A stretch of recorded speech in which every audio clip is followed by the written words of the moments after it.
Национальная сборная Абхазии по футболу уже совсем скоро примет участие в чемпионате Европы по версии КАНИФА. Более 20 игроков привлечены к тренировочным сборам абхазской команды по подготовке к чемпионату.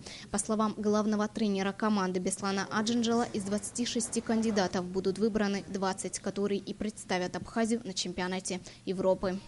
У нас определенный круг кандидатов есть, тех, которые, из тех 2 человека, которые поедут на чемпионат Европы, приблизительно. Но в то же время несколько позиций нас еще пока смущают, и мы смотрим, сборы для того и проводятся, чтобы выбрать достойных, которые готовы представлять нашу страну. По словам вице-президента КАНИФА Дмитрия Пагава, принимающая сторона уделяет большое значение организации чемпионата, стремясь провести его на высоком уровне.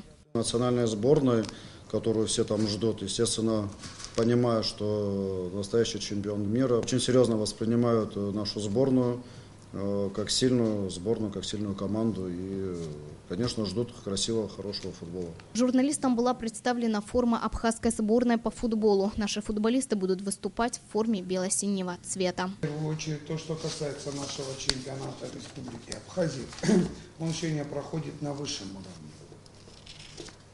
10 команд. Очень много тех талантливых футболистов, я имею в виду с чемпионата Абхазии. У нас есть и по 17-летние, и 17-летние, которых мы просматриваем. Сегодня можно так сказать, что Беслану Алексеевичу, как главному тренеру национальной сборной, легко выбрать с национального чемпионата, которые могли бы поехать в Северный Кипр на чемпионат Европы.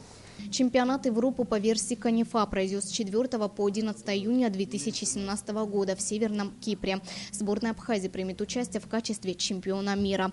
Всего в турнире сыграют 8 команд, которые были разбиты на 2 группы – группу А и группу Б. Абхазия попала в группу А к хозяевам Северному Кипру вместе с Южной Осетией и Карпаталией, Венгры, Закарпатья. Аманда Поня, Тимур Гугохия, Абхазское телевидение.